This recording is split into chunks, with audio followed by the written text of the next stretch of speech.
Assalamualaikum warahmatullahi wabarakatuh. Bismillah, alhamdulillah, assalatu wassalamu ala rasulillah. La hawla wa la quwata illa billah, ma ba'da. Konco Web TV dimanapun Anda berada, dalam kesempatan kali ini saya akan sedikit menyampaikan tentang tugas suami terhadap istri. Dalam Islam, sebenarnya seorang suami dituntut banyak hal untuk senantiasa membimbing atau memimpin istrinya.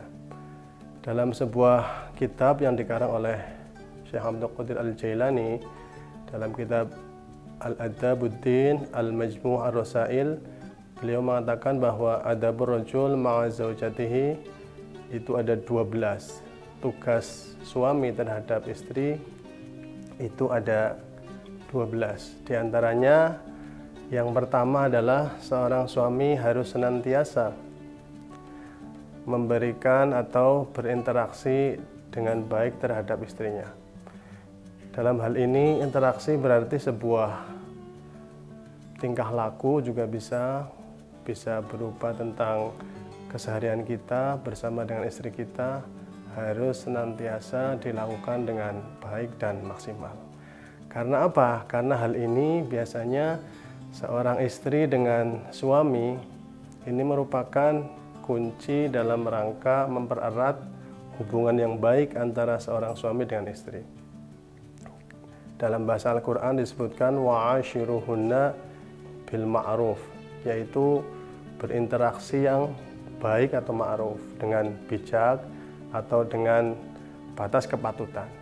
Jadi seorang suami harus senantiasa berinteraksi, bergaul dengan istrinya itu dengan baik dan maksimal. Lalu yang kedua, seorang suami hendaklah senantiasa berkata dengan baik terhadap istrinya.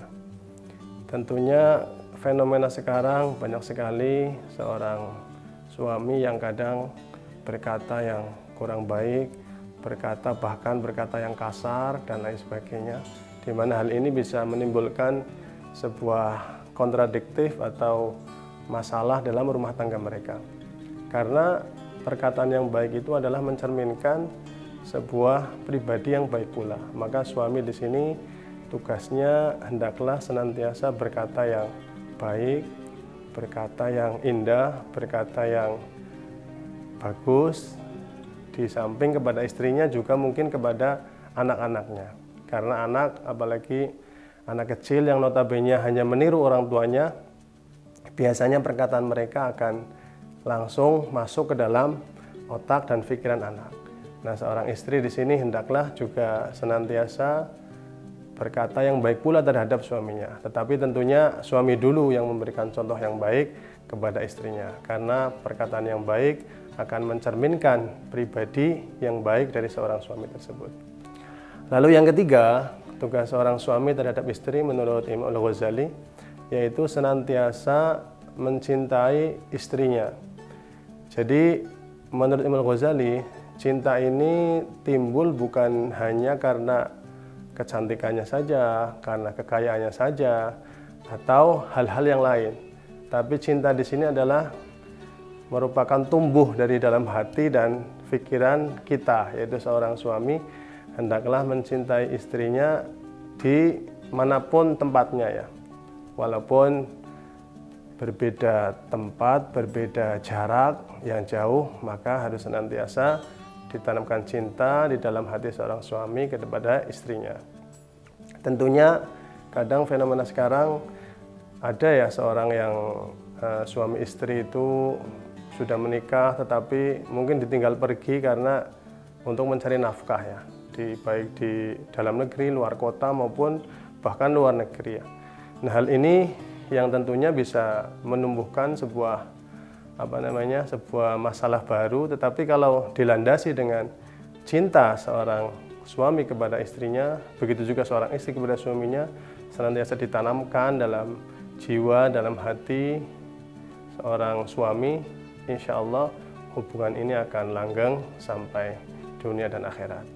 Lalu yang keempat, seorang suami tugasnya adalah memberikan nafkah ya. Nafkah yang sifatnya batiniah maupun zahiriyah. Jadi memberikan nafkah zahir maupun batin ya. Jadi di sini seorang suami tentunya tidak boleh pelit kepada istrinya ya. Ada sebuah pepatah Jawa mengatakan ya, lombok ijo, lombok kerawit ya. Karo bojo ojo medit, jangan pelit ya. Jadi seorang suami tidak boleh pelit kepada istrinya. Jadi harus memberikan nafkah baik yang zahir, berapapun hasilnya, mungkin sebulan penghasilannya 2 juta, 3 juta, 5 juta dan sebagainya, maka hal itu harus diberikan kepada istri ya, walaupun ada hak di dalamnya terhadap suami tersebut. Ataupun juga nafkah secara batiniah. Hal ini ya tentunya sesuai dengan keadaan antara suami dan istri tersebut.